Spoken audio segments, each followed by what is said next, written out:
Hello बच्चों। तो wave optics actually हमने अभी तक वेव ऑप्टिक्स स्टार्ट नहीं किया है, बट स्टूडेंट्स की स्पेशल डिमांड पर मैं वेव ऑप्टिक्स का एक इम्पोर्टेंट एक्सपेरिमेंट करने जा रहा हूं।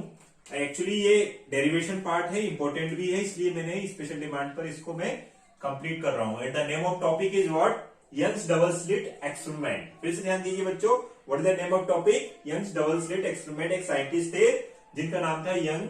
उन्होंने एक एक्सपेरिमेंट किया था। ये किससे रिलेटेड है? Interference of light, wave optics का टॉपिक है। वेव ऑप्टिक्स वैसे ऑफिशियली हमने अभी तक ये चैप्टर को स्टार्ट नहीं किया है या क्लास में इसको स्टार्ट नहीं किया है, फिर भी मैं स्टूडेंट्स की डिमांड पर इसको आपको बता रहा हूं, क्योंकि कुछ स्टूडेंट्स के इसमें ऑलरेडी ये चैप्टर कंप्लीट हो गया है, तो मैं इसलिए आपको ये बता रहा हूं। देखिए बच्चों,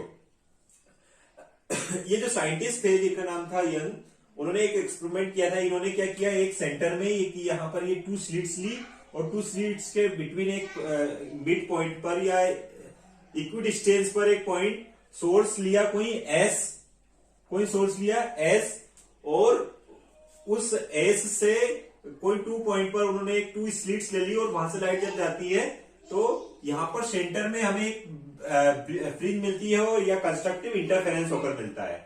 ये इंटरफेरेंस से रिलेटेड है, तो सेंटर में हमें कंस्ट्रक्टिव इंटरफेरेंस मिलेगा। क्यों मिलेगा? क्योंकि यहां पर भी एक क्रेस्ट आएगा और यहां पर भी क्रेस्ट आएगा, क्योंकि ये और ये वेव कैसे होंगी? सेम फेस में होंगी। आपको पता ही है कंस्ट्रक्टिव एंड डिस्ट्रक्टिव की, जिन्होंने स्टडी पहले किया है, तो मैं सारा ना बताकर सिर्फ ये एक्सपेरिमेंट को ही बताना चाह रहा हूं।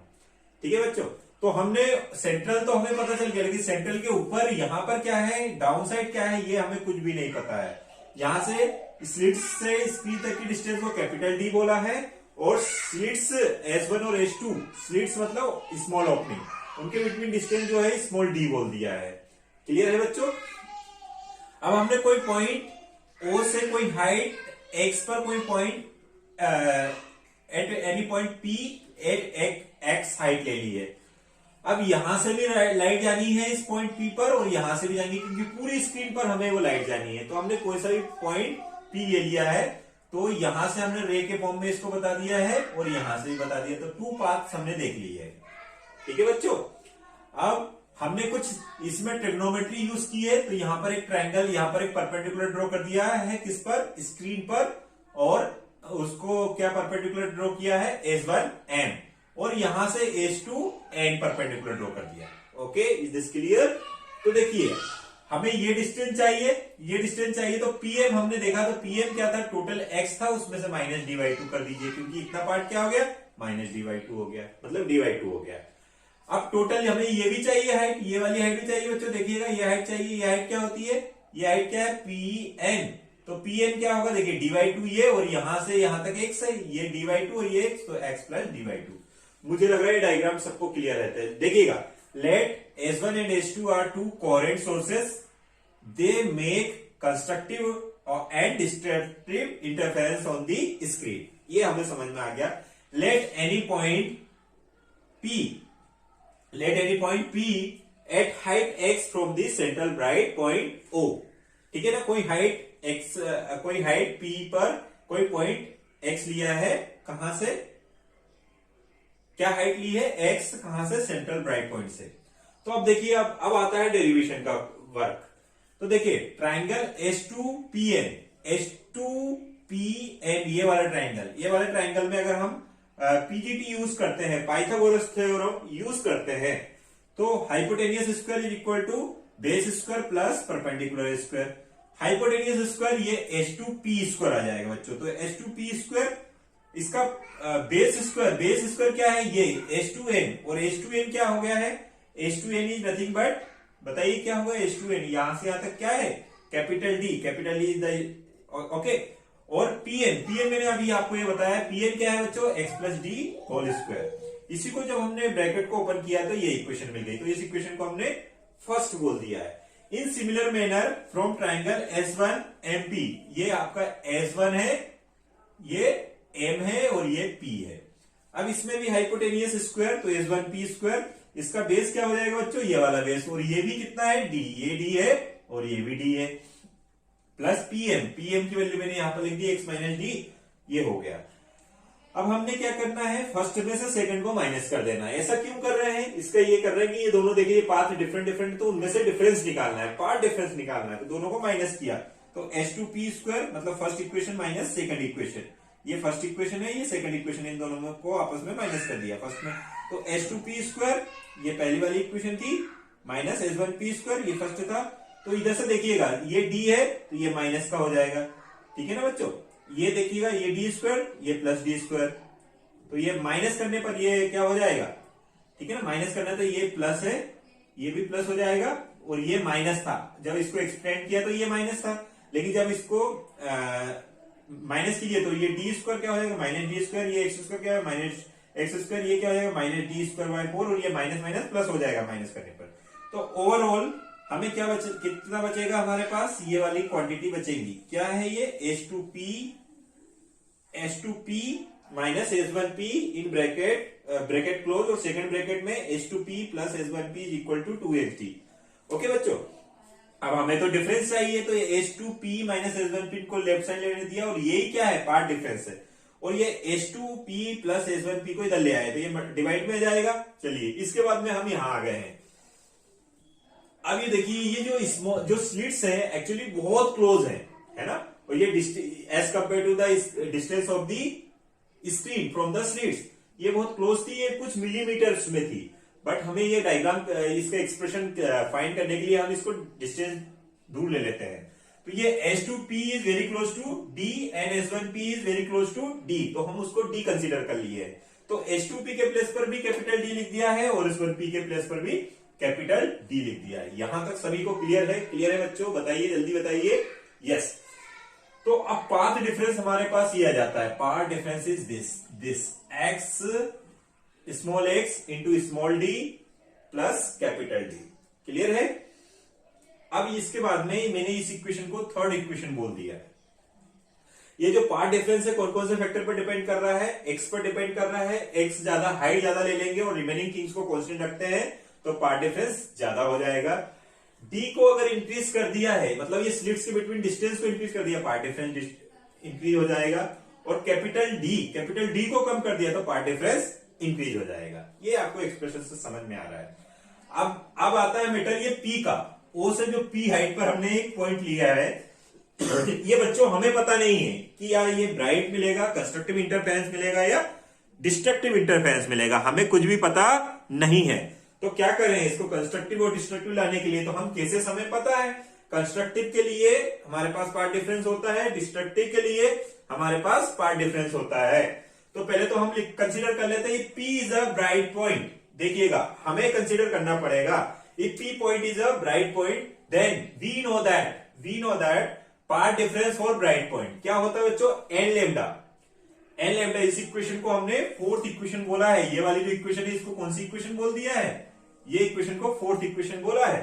Now from third and fourth, ये भी पार्ट डिफरेंस, ये भी पार्ट डिफरेंस, तो इनको दोनों को इक्वल किया तो ये xd/d लेफ्ट साइड लिख दिया, ये राइट साइड ये n लैम्डा लिख दिया, तो x is equal to n lambda d/d। ये n के फॉर्म में है तो इसको भी n के फॉर्म में लिख दिया। तो ये बताइए x क्या थी, हाइट, x थी हाइट फ्रॉम सेंट्रल पॉइंट, तो x एंड हाइट पर जो जितने भी पॉइंट्स मिलते जाएंगे वो सब क्या मिलेंगे, nth ब्राइट पॉइंट। तो क्या है ये, this is an expression for nth bright fringe above central bright point. Clear है बच्चों। अब आता है कि फर्स्ट ब्राइट कितनी हाइट पर मिले, तो फर्स्ट ब्राइट लाने के लिए b यहां पर मैंने x1b लिखा है, x1b लिख दिया है। n की वैल्यू 1 रख दीजिए। n की वैल्यू अगर मैं क्या रखता हूं, n की वैल्यू 1 रखता हूं, ये देखिएगा n की वैल्यू मैंने 1 रखा इस एक्सप्रेशन में, तो lambda d n equal to 1, तो लैम्डा d/d आ जाएगा, ये आ जाएगा आपका फर्स्ट ब्राइट। क्लियर है बच्चों। ऐसा ही x की वैल्यू 2 n की वैल्यू 2 रखिएगा, ये सेकंड ब्राइट पॉइंट आ गया from the above the central bright, ये सेंट्रल पॉइंट के ऊपर आते जा रहा है सारे। यस, ऐसे ही डाउन साइड भी हम ले लेंगे तो इसको नेगेटिव, हम एज अ सेंट्रल पॉइंट को हम as a reference point consider कर लेंगे, और ऊपर वाले को सारे पॉजिटिव ले लेंगे, नीचे वाले को नेगेटिव ले लेंगे, सेम हाइट पर सब कुछ आता रहेगा। क्लियर है बच्चों, कोई डाउट आई थिंक नहीं होना चाहिए। nth के लिए फिर से ये आ गया, ऐसे ही 3 का आएगा तो यहाँ 3 आ जाएगा, 3 लैम्डा d/d। ऐसे ही फोर्थ का आएगा तो fourth bright point 4 lambda d/d। Clear बच्चों, बहुत अच्छे समझ में आ गया, मजा आ गया। ओके, केस सेकंड देखते हैं। Case second, if P a dark fringe, अगर हम अब कंसीडर करें पी क्या कैसा पॉइंट है, डार्क फ्रिंज है, तब देखिएगा पार्ट डिफरेंस का फॉर्मूला क्या होता है बच्चों, पी को हमने बोल दिया पी कैसा पॉइंट है, डार्क पॉइंट है। पी कैसा है, डार्क है, यहां पर लिखा है डार्क है। तो ये बताइए ये एक्सप्रेशन किसके लिए लिखा था हमने या किसके लिए होता है, ये याद रख लीजिएगा, क्योंकि मैं सिंगल वीडियो बना रहा हूं अभी वेव ऑप्टिक्स का। जब वेव ऑप्टिक्स स्टडी करेंगे तब सारी थिंग्स स्टडी करेंगे, but I hope you studied already about this thing. तो देखिए पार्ट डिफरेंस का फॉर्मूला ये डिस्ट्रक्टिव के लिए था, या डिस्ट्रक्टिव भी बोले या फिर क्या बोल सकते हैं बच्चों, डार्क पॉइंट के लिए। तो ये पार्ट डिफरेंस था और थर्ड इक्वेशन हमारे पास ऑलरेडी है, तो दोनों को कंपेयर करेंगे। दोनों को कंपेयर किया तो ये क्या जाएगा, ये थर्ड इक्वेशन से आया, ये from equation third and fifth. इस इक्वेशन को फिफ्थ बोल लिया था, एन की वैल्यू 1 to n तक वेरी हो रही है। So x d upon capital D is equal to 2n minus 1 और लेमडा बाई 2। तो x की वैल्यू चाहिए हमें, तो x की वैल्यू आ गई, ये nth के लिए निकाला। तो ये सारे nth क्या आएंगे, डार्क पॉइंट आएंगे। देखिएगा बच्चों nth डार्क पॉइंट है, ये सारे nth डार्क आने जाएंगे। तो अब बताइए मुझे फर्स्ट डार्क चाहिए, फर्स्ट डार्क चाहिए तो n की वैल्यू 1 रखूंगा, ये n की वैल्यू 1 रखी, तो फर्स्ट डार्क क्या आ जाएगा, x1 d, d का मतलब यहाँ पर डार्क है, ये आ गया 1/2 lambda capital D upon D। Second dark कहां पर आएगा बच्चों, n की वैल्यू रखिएगा, n इक्वल टू 2, 2 2 जा 4 minus 1 3 lambda D upon 2D, ये आ गया। देखिए सेकेंड डार्क पॉइंट आ गया आफ्टर सेंट्रल ब्राइट। क्लियर है बच्चों। ऐसे ही थर्ड बताइए, थर्ड को अपन उसके जैसे बता देंगे। ऐसे ही एथ डार्क के लिए ये एक्सप्रेशन आ गया। मुझे लगा सभी को समझ में आ रहा है।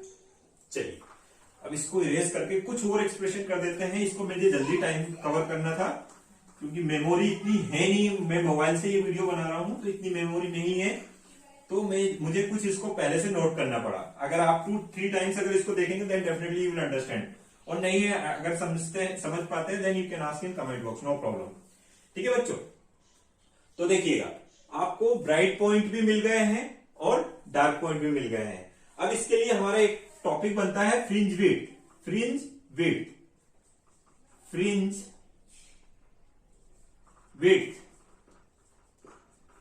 ठीक है बच्चों, फ्रिंज विड्थ निकालना है। तो फ्रिंज विड्थ कैसे निकाल सकते हैं, तो फ्रिंज विड्थ को हम यहां पर W बोलेंगे। फ्रिंज विड्थ क्या होता है, x1 माइनस या फिर xn प्लस 1 माइनस x1। इसको फ्रिंज विड्थ निकालने का ये हमारा एक कॉन्सेप्ट है, चाहे वो डार्क के लिए निकाले चाहे वो ब्राइट पॉइंट के लिए निकाले।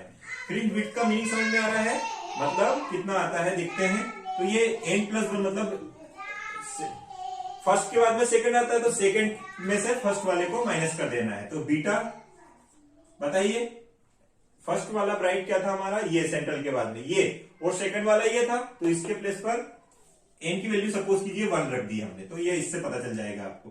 तो x इक्वल टू क्या आ जाएगा 2, ठीक है, माइनस 1, और x2 ब्राइट वाला ही ले लीजिए दोनों, तो ये लीजिए ब्राइट वाले ले लीजिए। डार्क वाले के लिए भी सेम एक्सप्रेशन आएगा। तो fringe width equal to 2b की वैल्यू क्या है, तो बच्चों बताइए 2 lambda d upon small d minus lambda d upon d। तो ये क्या जाएगा, 2 में से 1 को माइनस कीजिए तो 1 बचेगा, lambda capital D upon small d। ये क्या बचेगा,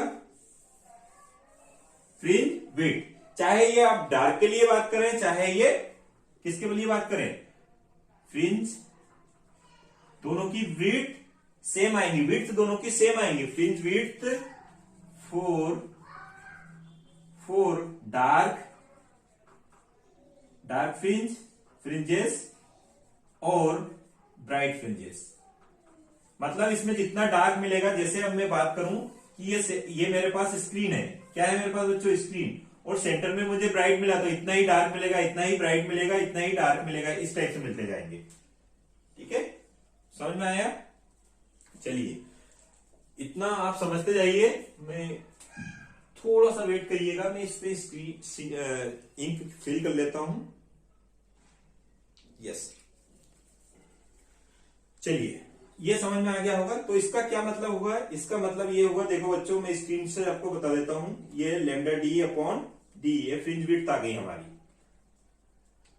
इसका क्या मतलब होता है, इसका मतलब ये होता है, देखिए ये स्क्रीन है, ये आपकी क्या है, एक स्क्रीन बनी हुई है, स्क्रीन बनी हुई है। तो ये सेंट्रल था आपका, ये इसको आपने ओ बोला था। तो ये देखिए इतना पॉइंट आपको ब्राइट मिला, तो इतने ही डिस्टेंस वाला आपको क्या मिलेगा, ये डार्क मिलेगा। फिर ये पूरा का पूरा पार्ट उतना का उतने ही विड्थ वाला क्या मिलेगा, ब्राइट मिलेगा। फिर ये देखिए इधर डाउन साइड भी सेंट्रल ब्राइट तो ये है, ये फिर डार्क मिला, फिर ये ब्राइट मिला, फिर डार्क मिला। तो ये देखिए डार्क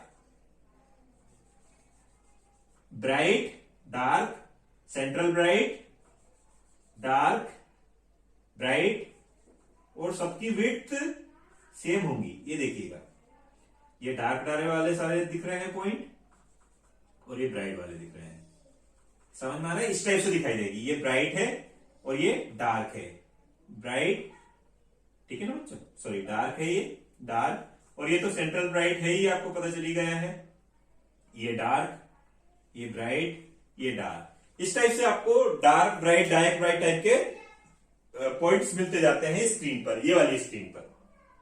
ठीक है बच्चों, ये चाहे बना लीजिएगा। तो जो फ्रिंज विड्थ है कौन कौन से फैक्टर पर डिपेंड करेंगी, सो factors on which fringe width depends, तो कौन कौन से फैक्टर से डिपेंड करेंगी वो भी हम लिख लेते हैं। आज